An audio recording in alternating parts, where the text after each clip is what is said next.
السلام عليكم ورحمة الله وبركاته. سو dhawaad walaalayaal waa mar kale iyo cashir yar oo kooban insha Allah taala maanta waxaan doonayaa inaan ka hadlo cashir ku saabsan qofka oo naftiisa ka warbixinaya. tusaale ahaan luqadda Englishka doonaysa inaad barato waxaad rabtaa inaad adigu naftaada cidda tahay magacaaga da'daada meesha aad ku nooshahay oo kale in aad ku sheegto oo aad is soo bandhigto macnaha aad warkii adiga ku maataa is sheegi karto insha Allah taala مثلا qofka markuu naftiisa ka hadlayo ama dumar ahaado ama rag ahaado qaabkan buu hadlaya laakiin haddaad qof kale ka sheekeynayso oo aad مثلا nin kale aad ka sheekeynayso haddii aad qof dumar ka sheekeynayso waa qaab kale aad u dhahaysaa sidaan ma noqonayso insha Allah taala marka qofkan waa qof naftiisa ka sheekeynaya oo dhahayo aniga waxaan ahay مثلا wiil yar baan ahay wuxuu ahaa waxaan ahay magacaygu waxa weeye waa Cabdi 10 sano ayaan jiraa halkaas waxaan ku noolahay مثلا muqdisho ku noolahay oo kale marka waa sidaas qaabkaad u dhihileed si English ah luqadda English si yar kooban aad naftaada ugu sharxi lahayd ayaan maanta ku baranaynaa halkan ayaan kula wadaagaya insha Allah taala adigana مثلا arday hal ram kan isku daydo markaad dhageysato fadlan akhri buu qalin qaado akhri intaas inaad xifdin karto isku day insha Allah taala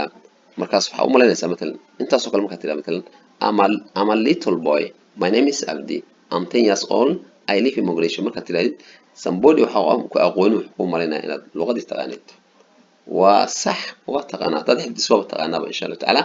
marka ku soo dhawaada cashirkeena iyo mar kale lesson 1 cashirka koobaad lesson waa cashir 1 koo weeyaan banaan 1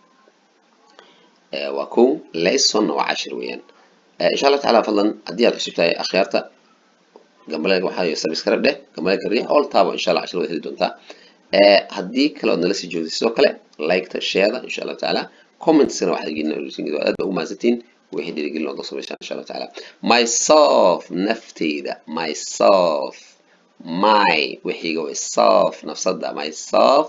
أنيجا نفتي ده it means aan ku siiyo sheeko yar oo gaaban nafteyda saas weeyaan insha Allah taala myself I am ani waxaan ahay a little boy wiil yar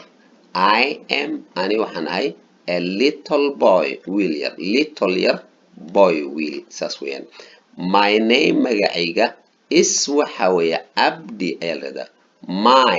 my das my waxayga مثلا buugaan leh marka leedahay my pen qalinkayga my book buugayga my name magacayga something like that my waxiga my name magacayga is waxa weeye Abdi ayaa la yiraahdaa I am ani waxaan ahay 10 years 10 sano old jir bana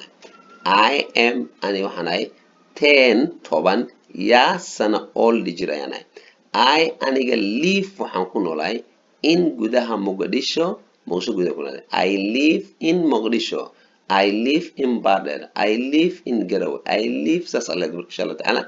Marka sasalad I live in Mogadishu. Moosha ku noolay. I am ana waxaan 10 years 10 sano old jir weeye. Inta 10 sano jir ayaan ahay. I live in Mogadishu. Moosha ku noolahay. Thank you for listening.